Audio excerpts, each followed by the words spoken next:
This is Coprosma repens Marble Queen. It is a variegated form of Coprosma repens. As you can see here, the leaf is dark green with a wide white margin around the edge, and the leaf surface is very shiny, as Coprosma repens is as well. The size of this plant is 4 to 5 feet tall by 5 to 6 feet wide. And the one you're looking at here is probably 4 feet tall by 2.5 to 3 feet wide. So as you can see here, the white variegation is very distinctive and bright. So that with the dark green center on the leaf it really makes it pop. A lot of variegated plants don't have such a clear variegation to them. You can see here some of the leaves as they come out new are solid white, and a lot of speckles on them as well. So interesting plant to look at. You don't need a lot of it to make a real impact in a plant design. I like here how this designer's used it in a shadier area, so it's it's a darker feel in there, along with the dark green of the palm behind it and the other greens. I think it makes a nice statement there at the foot of that stairwell. Here you can see the small leaves in the center of the photograph that are almost entirely white, so that's how some of the new foliage comes out. One of the things I've noticed about this, actually, looking at the details, there's a lot of variation in how this variegation is expressed. I've seen leaves on these that are speckled, as well as the ones like you see here. So especially when they're younger leaves, a lot of variation in how that variegation shows up.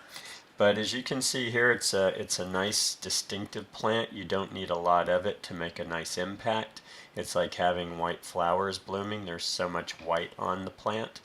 And I think that a little tip I'd give you is I don't like to use a ton of variegated plants in a grouping generally if it's as bright as you see here, because I think it's too much.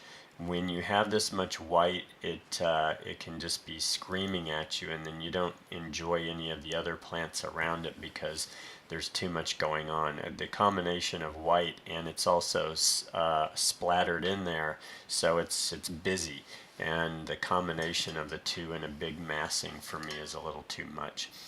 So in terms of what you want to think about in design, these are really great in shadier areas in my experience. In hot inland areas, these do not like full sun. It gets a little too hot for them, so probably better to give them part sun, avoid the hottest part of the day, or in shade. And by the way, these are hardy down to 20 degrees Fahrenheit. And if you're going to use them in hot inland areas where it's getting 100 degrees Fahrenheit, then again, you're going to want to put those in some shade and away from the afternoon heat. These are good by the coast. They can handle full sun in coastal, or at least cooler coastal areas, and Coprosma repens in general seems to handle coastal conditions well, so that's nice to know without getting mildew or some of the problems that other shrubs may have.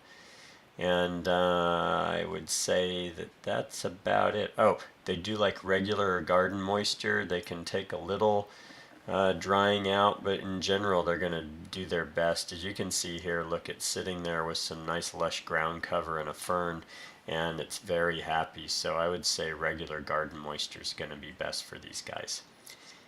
I think that's what I can tell you about Coprosma Marble Queen. I mean, in design, it's kind of self-explanatory, very distinctive shrub.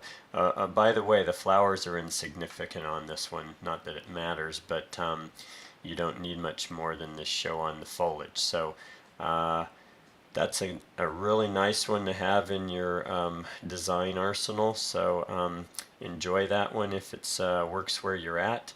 I would definitely find a way to use that one, especially in shadier areas. Coprosma repens Marble Queen. Enjoy.